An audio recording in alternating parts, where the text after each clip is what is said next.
What's going on, everyone? We are back today with another last Epoch video, and this one is going to be on a really great farming strategy. So make sure you hit that like and subscribe button, and let's jump into it. Now, this is going to have to deal with empowered monoliths. So if you are Circle of Fortune spect, make sure you are going and buying the lenses from this merchant and then socketing them into your prophecies.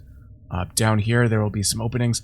All of my ones are trade now, so I don't have a Circle of Fortune, so I can't give you a great example of this, but it's pretty easy. Buy the lenses, block things like campaign rewards and arena rewards, and socket that in and pick your prophecies that deal with the monolith. The next thing you want to do is decide on which empowered monolith you are going to run. Now, if you do not have all of your blessings set to what they need to be, then it's pretty straightforward. You pick the one you need to fill in the spot to get a better blessing. If you are Circle of Fortune based, you might want to put what you are target farming. Say you need a good unique dagger or something like that. You can run the monolith that gives you more dagger rewards. Now you can Google what the different monolith sections give you for rewards, whether it's one-handed swords or something like that, or whatever weapon, staffs, whatever. You can do that, and you can Google that and figure that out. I'll probably put a picture up right here that gives you kind of a rundown of what that is. Now, if you are in the Trade or Merchants Guild, what you usually want to do once you have all your blessings and all of that is you are going to want to pick a boss that is a good chase item that a lot of builds use. For me, and this is what I have been doing, I go to the Reign of Dragons. And the reason I go to the Reign of Dragons is because an uncommon drop from the Dragon Boss is the Twisted Heart Relic, which is this one. This, a lot of builds use. The boss drops it relatively often, not every time. I feel it's almost like 1 in 3 chance for him to drop this. I don't know the exact percentage. But if you get it with a good percent increased health and a 7 or 8% of current health converted to ward, as you can see, it can roll 5 to 8% and then 12 to 20% on the health. That sells for a good amount. And if you get it with any kind of legendary potential, you're looking more at 500,000 to a million. Higher legendary potential, you're looking at multiple millions of gold. So I know there is probably better ones and some other options. So if you know of a better one, put it in the comment below. Always check the comments on videos like these, because some people might say, yeah, the Twisted Heart is a good one to go for, but I prefer to go for this one. More builds use it, and it's more of a common drop from the boss, things like that. But I'll just give you for this video what I have been doing. For the Runes of Ascendance, the ones that make it so that it changes an item into a unique.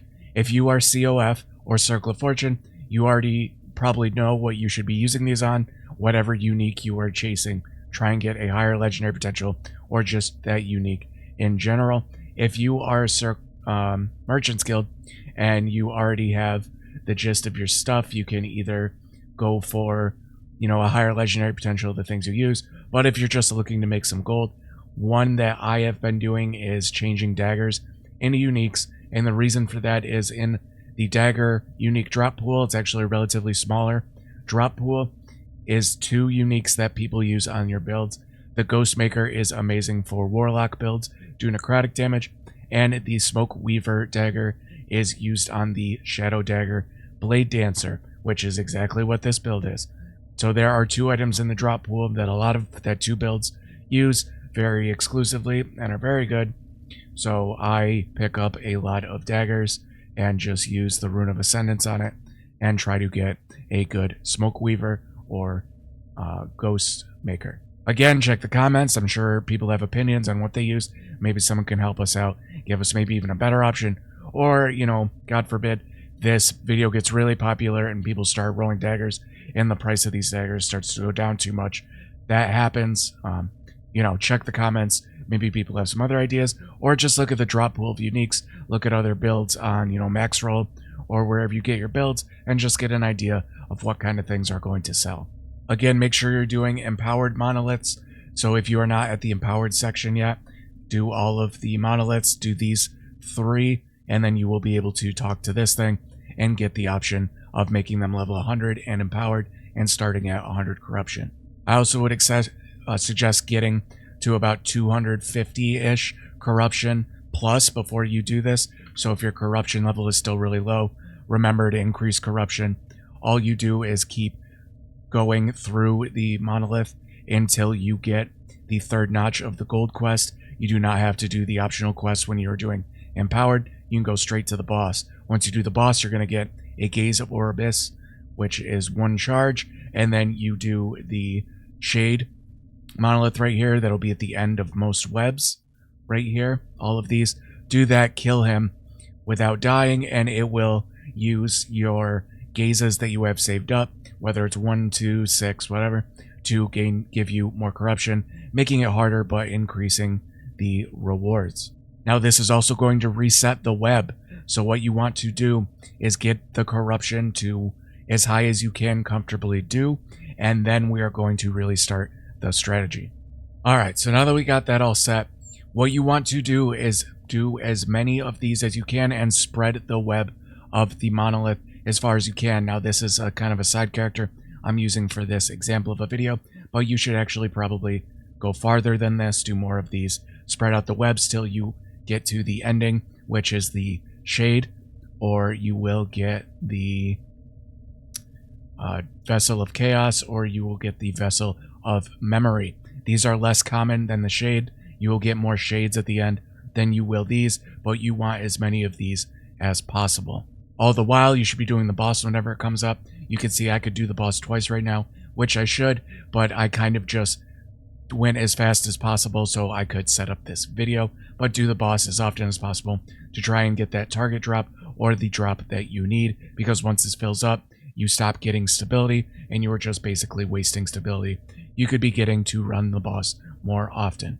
Now, once you have a really good web spread, what you are going to want to do as you are ping-ponging around and picking the good rewards that you want, whether it's uniques or maybe experience, if you really need levels and things like that, you are eventually going to run this, the Vessel of Memory. What this is going to do is it is going to refresh all of the ones you've done.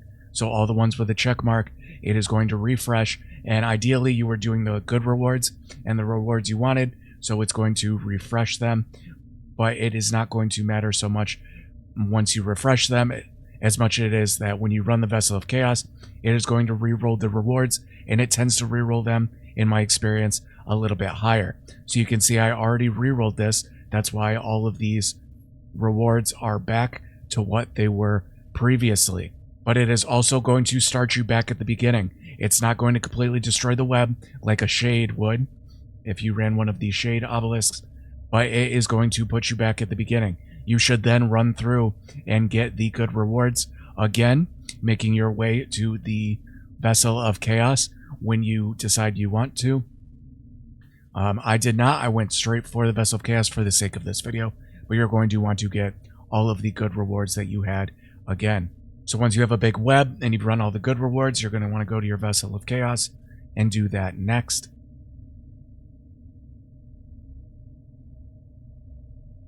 Now we have done the Vessel of Chaos, and you will see that the rewards, let's check that ring, 1, 0, garbage. You will see that it re-rolled the rewards, and you can see there are more purples. Usually there are just better rewards in general, but again, you want to run this at the highest corruption that you can to get the best outcome. And I know, broken record, but you are going to want to make this bigger than this. I just don't know how much longer I'll be playing the season because PoE League starts soon. I'm going to have to start making videos about that, but that is the basic strategy of just re-rolling. Again, the higher the corruption, the better. This build can comfortably do about 270 right now. I have other builds that can push maybe 500-600. That's a little bit nicer, but for the sake of the video, that is the basic gist of the strategy. That's it. There are other scenarios where, depending on how many Vessels of Chaos and Vessels of Memory you have, you want to do that. You want to change up the strategy a little bit in the order which you do them, how often you do them. It all depends, but this is just the very basic way of doing a really good Monolith farm. Once you spread out some more, you are going to find more Vessels of Chaos and more Vessels of Memory, and you are going to want to keep switching in between doing that once you clear all the good rewards off of the map. I only have one Vessel of Memory in this example, which is another reason you want to spread even more than I did to get more options. I have a couple more Vessels of Chaos, so I could just leave the crappy rewards, get the really good ones as I go, do another Vessel of Chaos until I find another Vessel of Memory to start the process all over again. So that's basically the strategy, guys. I hope this helped. Let me know in the comments if you liked it, if you're using this already, or if you have any tips on things that I missed, because I guarantee I did miss stuff. Also, make sure you get followed over on twitch.tv/SafeOnTalk and like and subscribe to this video if you want to see some more Last Epoch content. And, you know, come over and join the Discord. The link is in the description. There's a lot of cool people in there. Feel free to ask questions on Last Epoch or PoE when PoE starts back up again. And yeah, thanks everyone for watching, and we'll catch you on the next one.